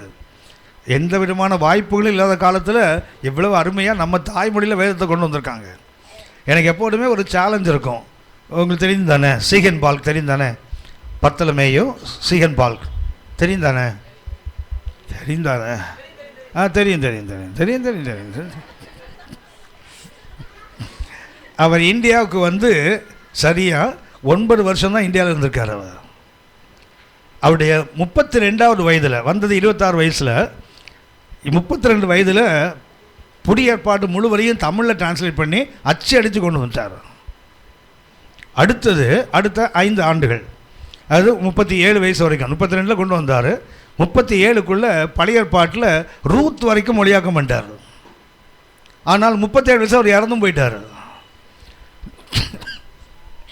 நான் யோசித்து பார்ப்பேன், ஒரு 9 வருஷத்துக்குள்ளே இவ்வளோ பெரிய காரியத்தை செய்ய முடியுமா? எனக்கு அடிக்கடி யோசிப்பேன், ஏன் நமக்கு பைபிள் நம்ம ஒரு டிரான்ஸ்லேஷன் கொண்டு வரக்கூடாதுன்னு எனக்கு ஒரு ஆசை இருக்குது. அட்லீஸ்ட் புதிய ஏற்பாட்டையாவது டிரான்ஸ்லேட் பண்ணலாங்கிற விருப்பம் எனக்கு இருக்குது, ஆனால் செய்ய மாட்டேன். விருப்பம் இருக்குது எனக்கு. ஆனால் யோசித்து பார்ப்போம், இது நமக்கு முடியுமா? ஆனால் யோசித்து பார்த்தேன், தமிழே தெரியாமல் ஒருத்தர் வந்து உட்காந்து கடற்கரை மணலில் கையிலேயே மணலில் தமிழை எழுதி அது என்ன பண்ணிருக்காரு, பேப்பர், அந்த பைபிள் பிரிண்ட் பண்ண பேப்பர் இருக்குது தெரியுங்களா, அது செய்கிறதுக்கு பக்கத்துலேயே காகிதப்பேட்டைன்னு ஒன்று உருவாக்கிட்டார். பேப்பர் செய்கிறதுக்கு ஒரு ஊரை உருவாக்கி அங்கே அவன் பேப்பர் செய்வான். இவங்க என்ன பண்ணுவாங்க, அதை அச்சடித்து கொடுத்தார்களாம். எங்கேயோ ஜெர்மன் நாட்டிலேருந்து வந்த ஒரு மிஷனரிக்கு எவ்வளோ பெரிய பாரம் இருக்குது. நமக்கு அந்த பாரமே இல்லையே. நமக்கு பைபிள் படிக்கிறதே பெரிய காரியமாக இருக்குது. இதில் வேறு கத்திரிக்காய் அதை என்ன செய்ய போகிறோம்? 37 வயதுக்குள்ளே இவ்வளோ பெரிய மாற்றத்தை உண்டு பண்ணியிருக்க அந்த மனுஷன் உண்மையிலே நீங்களான வெட்கப்பட வேண்டிய ஒன்று. அந்த 3ஆம் வசனத்தில் இருக்க என்னத்தை சாப்பிடுவேன், என்னத்தை குடிப்பேன், அதுதானே இன்றைக்கி ஆவிக்குரிய உலகம். கர்த்தர் இன்னைக்கு என்ன கேட்குறோம்? அன்றன்றுள்ள ஆகாரத்தை இன்று தாரும். நல்ல காலம் 6 மாதம் சாப்பாடு இன்னைக்கு கொடுன்னு கேட்காம இருந்தேன். அன்றன்றுள்ள ஆகாரத்தை இன்று தாரும், அதுதானே நம்மளுடைய பெரிய பிரச்சனையே. தானே என்னத்தை உண்போம், என்னத்தை குடிப்போம், என்னத்தை உடுப்போம், நாளைக்கு கவலை என்ன தானே. ஒன்று உங்களுக்கு தெரியுங்களா, ஞாயிற்றுக்கிழமை சாயங்காலம் வந்து அந்த பிள்ளைகள்லாம் சோகமாயிடுவான், பார்த்துருக்கீங்களா? ஞாயிற்றுக்கிழமை சாயங்காலம் வந்துட்டா பிள்ளைகள்லாம் ஏன் தெரியுங்களா, அடுத்த நாள் காலையில் ஸ்கூலுக்கு போனோம், ஒரு மாதிரி சோகம் ஆகிடுவான் பாருங்களேன். நான் நினச்சேன் பசங்க தான் சோகம்னா டீச்சர் அதுக்கு மேலே சோகமாக இருக்குது. நாளைக்கு ஸ்கூலுக்கு போய் இவங்கள்ட்ட மாட்டிட்டு நான் படாத பாடு பண்ணணுமே. ஒரு ஸ்கூலில் ஒரு டீச்சர் நல்லா டீச் பண்ணுறவங்க அந்த கரஸ்பாண்ட் வேணும் ரிசைனேஷன் லெட்டர் எழுதி கொடுத்தாங்க. அது சொன்னார், ஏன் ரிசைன் பண்ணுறீங்க, நல்ல டீச்சர் ஏன் ஸ்கூல் விட்டு போகிறீங்க?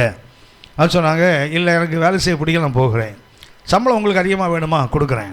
அது சொன்னாங்க, அது பிரச்சனை இல்லை, வேறு உங்களுக்கு என்ன பிரச்சனை, யாராவது உங்களை வந்து ப்ரெஷர் கொடுக்குறாங்களா, யாராவது உங்களை வந்து தொல்லை பண்ணுறாங்களா? ஒன்றுமே இல்லை. அப்போ ஏன் ரிசைன் பண்ணுறீங்க? இந்த பசங்களுக்கு பார்த்தாலே எனக்கு குடலே நடுங்குது. இந்த நண்டு வண்டெல்லாம் இருக்குது தெரியுங்களா, இந்த நண்டு வண்டெல்லாம் சாதாரண இந்த சண்டே ஸ்கூல் டீச்சருக்கு எல்லாமே கர்த்தர் பரலோகத்தில் ஒரு பெரிய சிங்காசனம் உங்களுக்கு வச்சுருக்காரு. ஏன்னா இவங்களை கண்ட்ரோல் பண்ணுறீங்க தெரியுங்களா, சாதாரண விஷயமே இல்லை. அவ்வளோ பெரிய ஒரு குழந்தைய பார்த்து ஒரு டீச்சர் வேலையை ரிசைன் பண்ணிட்டாங்க. ஏன்னா அவன் கொடுக்குற தொல்லையில் என்னாக்க கிளாஸை நடத்த முடியல, நான் வேலையை விட்டு நின்றுடுறேன். நீங்கள் என்னத்தை உண்போம் என்னத்தை உடுப்போம் தானே, அதை மாற்றி என்ன செய்யணும், கர்த்தருக்காக நான் என்ன செய்வேன்னு தேடணும்ல. ஏனென்றால் உங்களுக்கு சொன்னேன், ஏலிம் என்பது என்ன தெரியுங்களா, ஏலிமுடைய அனுபவம் refreshing of the divine ministry. ஏலிமோட அனுபவம் என்ன, ஊழியத்தினால் வருகின்ற புத்துணர்ச்சி.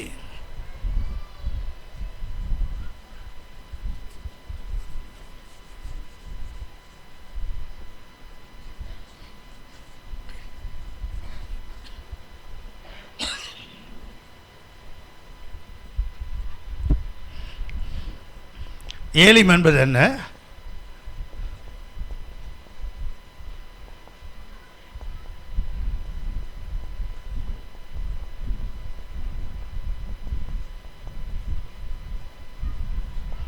இது என்ன, ஊழியம் செய்வதனால் வருகின்ற அவர்களுக்கு கிடைக்கின்ற தேவனுடைய ஊழியத்தை செய்வர்கள் கிடைக்கின்ற மன உற்சாகம் அல்லது ஒரு புத்துணர்ச்சி. இதுதான் எங்கே அவர்களுக்கு ஏலிமில் கிடைத்தது. நான் முதல்ல சொன்னவங்களுக்கு இது என்ன, கிரேஸ் ஆஃப் காட், தேவனுடைய கிருபை. அடுத்தது சீனாய்.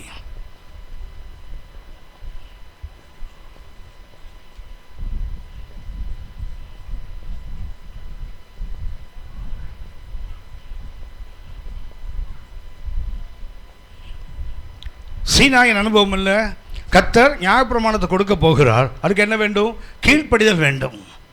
அப்படின்னா இதுக்கு என்ன, லா. யாத்திராகும் 16:1 ஆவியானவர் மிக அழகாக எழுதுகிறார், எதுக்கு நடுவில், அவர்கள் ஏலிமுக்கும் சீனாய் மலைக்கும் நடுவே இருக்கக்கூடிய அந்த சீன் வனாந்தரத்து பாலைமரங்கள் போட்டிருக்கு இல்லையா. அப்படின்னா முதல்ல என்ன இருக்குது, ரிஃப்ரெஷிங் ஆஃப் டிவைன் மினிஸ்ட்ரி, கர்த்தருக்கு ஊழியம் செய்வதனால் கிடைக்கின்ற ஒரு புத்துணர்ச்சி, அது தேவனுடைய கிருபையினால் வருவது. அடுத்தது என்ன, கர்த்தர் கொடுத்த நியாயப்பிரமாணம் நீங்கள் அறிந்திருப்பீர்கள். 10 கற்பனைகள் இருக்குல்ல, இருக்கா? யூதர்கள் எத்தனை கற்பனையாக மாட்டி வச்சுருந்தாங்க? 10 கற்பனைகளை 2, அது இயேசு சொன்னது. யூதர்களில் 613 கற்பனைகள். அந்த 10 கற்பனைகளை அவங்க எவ்வளோ மாற்றி வச்சுருந்தாங்க, 613 கற்பனைகள். அதுக்கு அர்த்தம் என்னென்னா, சின்ன சின்ன நுணுக்கங்களையும் அதில் 10 கற்பனை பிரித்து இப்படி தான் செய்யணும், இப்படி தான் வாழணும், இப்படி தான் இருக்க வேண்டும் என்று என்ன பண்ணுறாங்க, நுணுகி அணுகி பார்த்து அவர்கள் எடுத்தார்கள். அப்படின்னா சீனாய் மலையில் கொடுக்கப்பட்டனோ 10 கற்பனைகள் தான். உங்களுக்கு ஞாபகம் இருக்கும்னு நினைக்கிறேன். சீனாய் மலையில் 10 கற்பனை கொடுத்தா தெரியுங்களா? கொடுத்தாரா? எத்தனாவது நாள் தெரியுமா? 50th டே, 50ஆம் நாள். அவங்க பஸ்காவில் புறப்பட்டாங்க தெரியுங்களா? புறப்பட்டாங்களா? எகிப்து புறப்பட்டது எப்போ? பஸ்கா ராத்திரியில் 1ஆம் நாள். அவர்கள் சீனாய் மலைக்கு வந்து கர்த்தர் அந்த பிரமாணத்தை கொடுத்தது 50ஆம் நாள், பெண்டிகாஸ்ட் டே தான் அது. அதனால் பின்னாடி பார்த்தீங்கன்னா அப்போஸ்தலர் 2ஆம் அதிகாரத்தில் பெந்தகோஸ்தே என்னும் நாள் பூரணமாய் வந்தபோது, when the day of Pentecost has fully come, வந்தபோது தான் கர்த்தர் பண்ணார், தனது ஆவியை திரு சபைக்கு கொடுத்தார். பாருங்களேன். அப்படி என்றால் இங்கே என்ன கொடுக்கப்படுது? ஒன்று, தெய்வீக ஊழியத்தை செய்வதனால் வருகின்ற ஒரு புத்துணர்ச்சி, ரிஃப்ரெஷ்மெண்ட். அடுத்தது என்ன? கர்த்தருடைய வசனத்துக்கு கீழ்ப்படிவதனால் கிடைக்கின்ற மேன்மைகள். இது எங்கே? ஒன்று ஏலிமில், மற்றொன்று சீனாய் மலையில். ரெண்டுக்கு நடுவில் என்ன? சீன் வனாந்தரம். சீன் வனாந்தரம் சொன்னேன் உங்களுக்கு. அது கர்த்தருடைய மகிமை, க்ளோரி, கர்த்தருடைய மகிமை. ஏன் அது மகிமை என்று சொல்லுகிறேன் என்றால், யாத்திராகமம் 16ஆம் அதிகாரத்தில் எடுத்துக்கொள்ளுங்க. இந்த 1 முதல் 3 வரைக்கும் வசனம் பார்த்தோம் தெரியுங்களா? அதில் என்ன போட்டிருக்குது? ஜனங்கள் கேட்குறாங்க, நாங்கள் என்னத்தை சாப்பிடுவோம்? நாங்கள் இறைச்சி பார்த்தது உட்கார்ந்துருந்தோமே, எங்களை ஏங்க அழைத்தும் கேட்குறாங்க தெரியுங்களா? 3ஆம் வசனம் வரைக்கும் ஜனங்களுடைய முறுமுறுப்பு. 4ஆம் வசனத்தை வாசிங்க.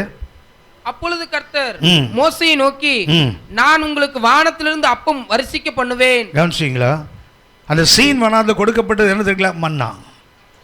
சீன் வனாந்திரத்தில் கர்த்தர் எதை கொடுத்தார்?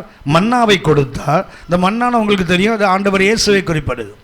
யோவான் 6ஆம் அதிகாரத்தில் ஜீவ அப்பம் நானே, இயேசு தான் மன்னா. அந்த மன்னாவை கர்த்தர் கொடுக்கிறார். எப்படி கொடுத்தா தெரியுங்களா? முறுமுறுக்கின்ற ஜனத்துக்கு கொடுக்கிறார். பாருங்க, ஒரு பக்கத்தில் கர்த்தர் தனது கிருபையை கொடுக்கிறார், அடுத்தது கர்த்தர் தமது இறை சட்டத்தை கொடுக்கிறார். 2 நாளில் ஜனங்க என்ன பண்ணுறாங்க? முறுமுறுக்கிறாங்க. ஆனால் கர்த்தர் அந்த முறுமுறுப்புக்கு என்ன பண்ணணும்? அவனை அடித்து கொண்டிருக்கணும். அவங்களை உனக்கு தான் கிருபை கொடுத்தேனே, உனக்கு தான் நியாயப்பிரமாணத்தை கொடுத்துருக்கேனே, நீ வசனத்துக்கு கீழ்ப்படிந்தால் என்ன? எகிப்தனுக்கு வரவிட்ட வியாதிகளை ஒன்றே நான் உனக்கு வருவதில்லை, நானே ஒன் சொல்லிட்டார்ல. அப்படி இருந்தும் அவங்க என்ன பண்ணுறாங்க? தேவனுக்கு தான் முறுமுறுக்கிறாங்க. பாருங்களேன்.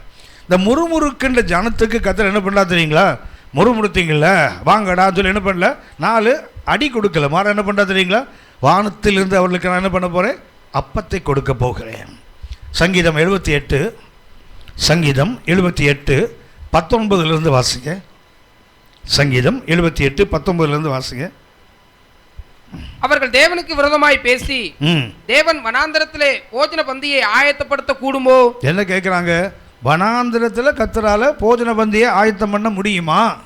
அடுத்தது, இதோ அவர் கண்மலையை அடித்ததினால் தண்ணீர் புறப்பட்டு நதிகளாய் புரண்டு வந்தது. அவர் அப்பத்தையும் கொடுக்க கூடுமோ? தம்முடைய ஜனத்திற்கு மாம்சத்தையும் ஆயத்தப்படுத்துவாரோ என்றார்கள். ஆகையால் கர்த்தர் அதை கேட்டு கோபம் கொண்டார். அவர்கள் தேவனை விசுவாசியாமலும் அவருடைய ரட்சிப்பை நம்பாமலும் போனதினால் யாக்கோபுக்கு விரோதமாய் அக்கினி பற்றி எரிந்தது, இஸ்ரவேலுக்கு விரோதமாய் கோபம் மூண்டது. அவர் உயரத்திலுள்ள மேகங்களுக்கு கட்டளையிட்டு, திரும்ப வாசிங்க. அவர் உயரத்திலுள்ள மேகங்களுக்கு கட்டளையிட்டு, அவர் உயரத்திலுள்ள மேகங்களுக்கு கட்டளையிட்டு வானத்தின் கதவுகளை திறந்து மன்னாவை அவர்களுக்கு ஆகாரமாக. கொஞ்சம் அக்னியில போட்டிருக்கணும். என்ன கேட்குறான்? கர்த்தர் பந்தியை ஆயத்தம் பண்ண முடியுமா? கர்த்தரால் எங்களுக்கு போஜனம் கொடுக்க முடியுமா? மாம்சத்தை கொடுக்க அவரால் முடியுமான்னு கேட்க, என்னால் முடியுமான்னு கேட்டேன். வானத்தை திறந்து அக்னியை போட்டிருக்கணும்ல. ஆனால் கர்த்தர் என்ன செய்கிறார்? வானத்தை திறந்து மன்னாவைத்தான் கொடுத்தார். அந்த மன்னாவுக்கு இன்னொரு பேர் தெரியுங்களா? கர்த்தருடைய மகிமை. மன்னாவுக்கு என்ன பேர் தெரியுங்களா? கர்த்தருடைய மகிமை. யாத்திராகமம் 16ஆம் அதிகாரம் 7ஆம் வசனம் வாசிங்க. விடியற் காலத்தில் கர்த்தருடைய மகிமையும் காண்பீர்கள். விடிய காலத்தில் கர்த்தர் சொல்லுகிற மோசேட்ட, விடிய காலத்தை எதை பார்ப்பீங்க? கர்த்தருடைய. ஆனால் என்ன பார்த்தாங்க? மன்னாவை தான் பார்த்தாங்க விடிய காலையில். 16ஆம் அதிகாரம் 10ஆம் வசனம் வாசிங்க. 16:10. ஆரோன் இஸ்ரவேல் புத்திராகிய சபையாருக்கெல்லாம் இதை சொல்லுகிற போது அவர்கள் வனாந்தர திசையாக திரும்பி பார்த்தார்கள். வனாந்தர திசையில திரும்பி பார்த்தார்கள். அப்பொழுது கர்த்தருடைய மகிமை மேகத்திலே காணப்பட்டது. காலையிலும் வரும், மாலையிலும் வருகிறது கர்த்தருடைய மகிமை. 13-14 வசனத்தை வாசிங்க.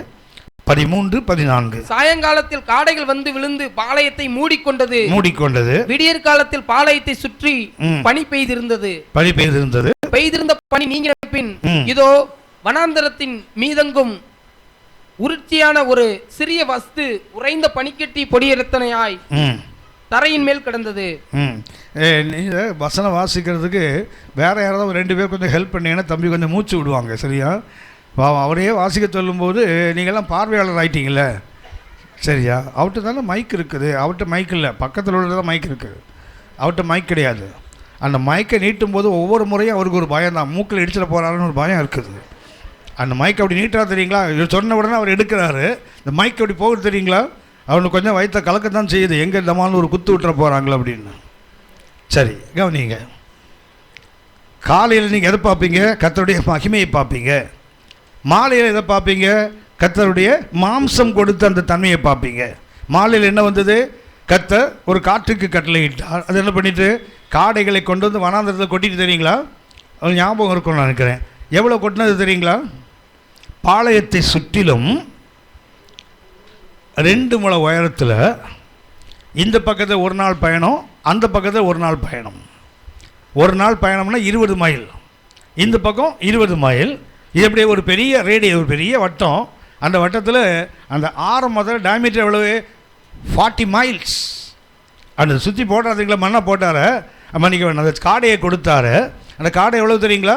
இந்த பக்கத்தில் ஒரு நாள் பயணம், அந்த பக்கத்தில் ஒரு நாள் பயணம். அதாவது இங்கேருந்து 20 மைல், மையத்திலேருந்து மறுபடியும் 20 மைல். எவ்வளோ உயரத்துக்கு? 2 முழம் என்றால் 3 அடி உயரத்துக்கு மன்னாவை கொட்டிட்டார். வேத பண்டிதருடைய கணிப்பு என்ன தெரியுங்களா? அந்த இஸ்ரவேல் மக்கள் பாளையம் இறங்கினதுக்கு அதிகபட்சமாக 25 சதுர மைல் தான் இருந்திருப்பாங்களாம்.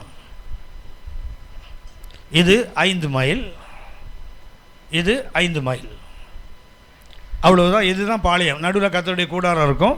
இங்கே ஆசாரியர்கள் இருப்பாங்க. இங்கே மோசே ஆரோன் இருப்பார்.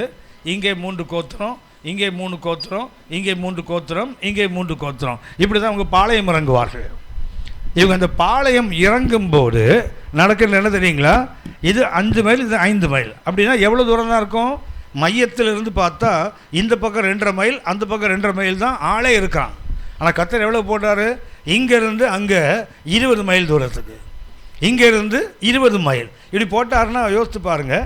இப்படி போட்டார் கர்த்தர் மன்னாவை, காடைகளை போடுறாரு. இவனுக்கு தேவை எவ்வளவு? கொஞ்சம் ஆனதான் என்ன பண்ணான்னு தெரியுங்களா? மூக்கு வழியாக வெளியே வர அளவுக்கு சாப்பிட்டான்ல. காரணம் என்ன சொன்னால், உங்களுக்கு தான் தெரியுமே, பிள்ளைகளுக்கு கொடுக்கறது கூட பிள்ளைகளுக்கு தான். ஆனால் கூட அதுக்கு என்ன இருக்கணும்? ஒரு அளவு இருக்கணும். பிள்ளை கொடுப்பதற்கு ஒரு 10 இவ்வளோ நிலத்தை சாக்லேட் வாங்கி கொடுத்தீங்கன்னா அப்போவே சட்டையை உரிச்சிடுவான் 10க்கும். அப்போவே உரிச்சு என்ன பண்ணுவாங்க? கொஞ்ச நேரத்தில் அது போய் மெல்ட் ஆகி போயிடும், அது உருகி போயிடும். ஆனால் அந்த ஆண்களுக்கும் அப்பாவுக்கும் அம்மாவுக்குள்ள வித்தியாசம் என்ன தெரியுங்களா? அப்பா 10 சாக்லேட் வாங்கிட்டு வந்தாருன்னா உடனே 10ஐயும் பிள்ளை கொடுக்க ட்ரை பண்ணுவார். ஆனால் அம்மா என்ன பண்ண தெரியுங்களா? அந்த 10 வாங்கி வச்சுட்டு அந்த 10வது ஒன்று இருக்குது தெரியுங்களா? அதில் பாடியை உடச்சி கொடுக்கும், வச்சுக்கோ மீதி. அதுதான் அம்மாவுக்கும் அப்பாவுக்குள்ள வித்தியாசம். பைபிளில் ஆணுக்கும் பெண்ணுக்கும் நிறைய வித்தியாசங்கள் இருக்குது. அது பேசிக் difference between male and female. அதில் ஒன்று என்ன தெரியுங்களா? பெண்களுக்கு வந்து ரொம்ப ஷார்ப்னஸ் ஆஃப் மைண்ட். உங்களுக்கு தெரியும்னு நினைக்கிறேன். இந்த மூளை இருக்குது தெரியுங்களா? மூளை அமைப்பு. ஆணுடைய கண்ணுக்கும் பெண்ணுடைய கண்ணுக்கும் வித்தியாசம் கிடையாது. ஆணுடைய ஹார்ட்டுக்கு, ஆணுடைய லங்ஸுக்கு, இல்லை ஆணுடைய கிட்னிக்கும் பெண்ணோட கிட்னிக்கும் வித்தியாசம் கிடையாது. ஆனால் அந்த மூளை இருக்குது தெரியுங்களா? அதில் வித்தியாசம் இருக்குது. ஆண்களுடைய மூளை இருக்குது தெரியுங்களா? அதுக்கு ஒரு அளவு அதுக்கு ஞாபக சக்தி இருக்குமானால் பெண்களுக்கு அப்நார்மலாக இருக்கும். ஆனால் தான் பாருங்களேன், அந்த தெருவில் நாய் இருக்குது தெரியுங்களா? நாய் குட்டி போட்ட நாள் கூட இந்த அம்மாவுக்கு தெரியும். ஆனால் ஆம்பளைக்கு பாருங்கள், அவன் குழந்தை பிறந்தனாலே அவனுக்கு தெரியாது, கல்யாண நாளே அவனுக்கு தெரியாது. ராத்திரி